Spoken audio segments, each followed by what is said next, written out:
নমস্কার, কুকুই চৈতালিতে সবাইকে স্বাগত। আজকে আমি আপনাদের সাথে খেজুরি মালাইয়ের রেসিপি শেয়ার করব। এর জন্য আমি প্রথমে 500 ml দুধকে ভালো করে জাল দিয়ে নিয়েছি। তার মধ্যে দিয়ে দিচ্ছি 6 থেকে 8টা বাতাসা।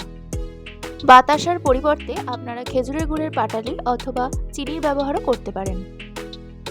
বাতাসা দিয়ে ভালো করে ফুটিয়ে নিতে হবে। ভালো করে ফুটে এলে এর মধ্যে দিয়ে দিচ্ছি 2 থেকে 3টে ছোট এলাচ, আর সাথে দিয়ে দিচ্ছি গ্রেট করে রাখা খোয়া ক্ষীর। খোয়া ক্ষীরের বদলে আপনারা গুঁড়ো দুধের ব্যবহারও করতে পারেন। আমি এখানে 100 গ্রাম মতো খোয়া ক্ষীর ব্যবহার করেছি।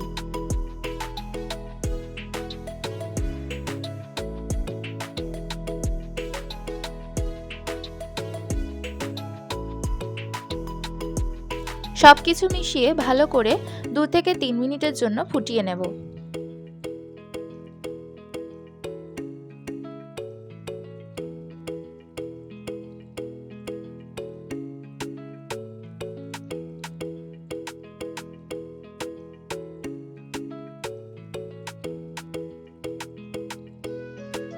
ভালো করে ফুটে গিয়ে দুধটা বেশ ঘন হয়ে এলে তার মধ্যে দিয়ে দিচ্ছি 200 গ্রামের মতো খেজুর।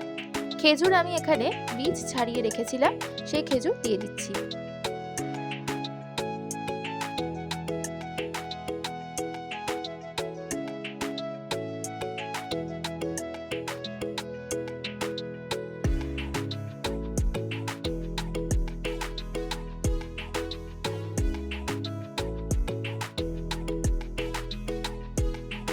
খেজুর দেওয়ার পর বেশ কিছুক্ষণের জন্য ফুটিয়ে নেব।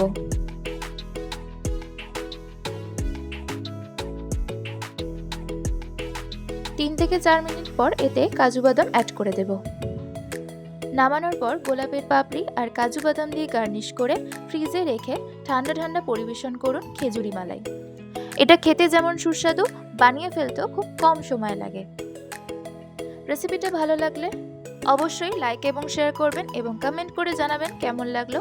ও আরও নতুন নতুন রেসিপি পাওয়ার জন্য কুকুই চৈতালি চ্যানেলটি অবশ্যই সাবস্ক্রাইব করে দেবেন।